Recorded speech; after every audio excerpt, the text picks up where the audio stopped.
Dans le cadre du projet Amplify PF, nous avons l'initiative Jeunes Champions. Il s'agit de jeunes qui ont été sélectionnés dans nos différents districts d'intervention pour intervenir auprès des autres jeunes, qu'ils soient du secteur informel qu'en milieu scolaire. Pour la sélection des jeunes d'Abidjan, nous avons réuni les 3 districts. L'initiative a été impactante parce qu'elle a permis d'exposer les jeunes sourds-muets aux mêmes activités que ceux qui n'ont pas cet handicap-là. Comme ils le disent eux-mêmes, leur handicap est muet. Comment faire pour leur parler? Il n'y a que les gens qui ont le même code langage que eux pour leur parler.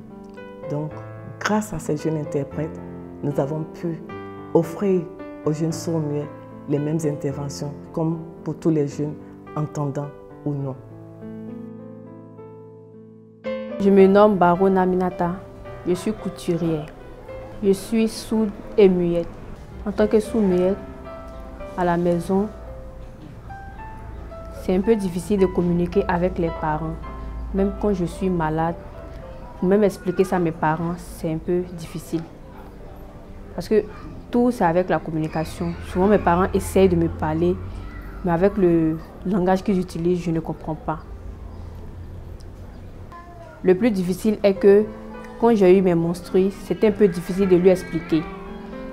Donc, j'ai pas eu aussi des conseils comment me tenir pendant ma période de menstruation. Donc, la communication est un peu difficile. Parfois aussi avec les autres, même dans la cour, c'est un peu difficile de m'approcher parce qu'à cause de mon handicap, en fait, je suis un peu stigmatisée, repoussée. À la suite de ça, au niveau de l'hôpital, quand j'ai un souci et je vais à l'hôpital, c'est vraiment difficile de communiquer avec le médecin. Bon, là, grâce à l'association, aux 2 interprètes, Mahmoud et Bintou, ils ont été formés sur la santé reproductive et on a aussi appris vraiment les différentes méthodes de contraception. On a eu plus d'informations dessus puisqu'on ne connaissait pas avant. Donc maintenant, vraiment, nous avons beaucoup évolué grâce aux 2 interprètes qui sont Mahmoud et Bintou. Vraiment, je les félicite.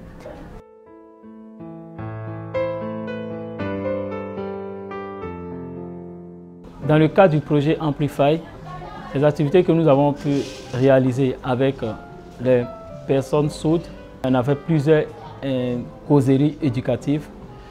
Nous avons organisé des dialogues parents-enfants et 2 conférences à l'occasion de la Journée internationale de la jeunesse, là où les personnes sourdes ont pu participer. La participation était facile et interprétée par les jeunes champions SRPF. Avant, elles n'avaient aucune connaissance liée à leur santé sexuelle et reproductive. Elles étaient beaucoup victimes, qui est dû à leur handicap. Et comme vous le constatez, leur handicap est invisible. Et grâce au projet, il faut le dire, qu'on a eu la chance en tant qu'interprète, même si on est jeune champion, la formation, on a pu participer et en retour, on est venu transmettre la formation là, en langue des signes aux personnes sourdes là. Et on a constaté que depuis un moment, elles ont compris beaucoup de choses qui sont liées à leur santé sexuelle et reproductive. Elles ont compris quand elles ont un bobo, il faut se rendre directement à l'hôpital et non ne pas aller acheter les médicaments par exemple dans la rue. Quand il y a un problème, elles viennent nous expliquer en tant qu'interprète, voilà qu'est-ce qu'on doit faire, et on les oriente. Il serait intéressant que le personnel de santé puisse être initié au langage des signes. Je vais remercier USAID pour le projet Amplify PF et Pathfinder d'avoir pensé vraiment à ces personnes-là. Nous voulons agrandir notre centre pour pouvoir recueillir plusieurs personnes sourdes et les aider aussi sur ces différentes formations que les autres ont déjà eues. Nous voulons que l'État mette à disposition les interprètes à l'hôpital pour qu'on puisse expliquer nos problèmes et on puisse comprendre ce que les médecins nous disent.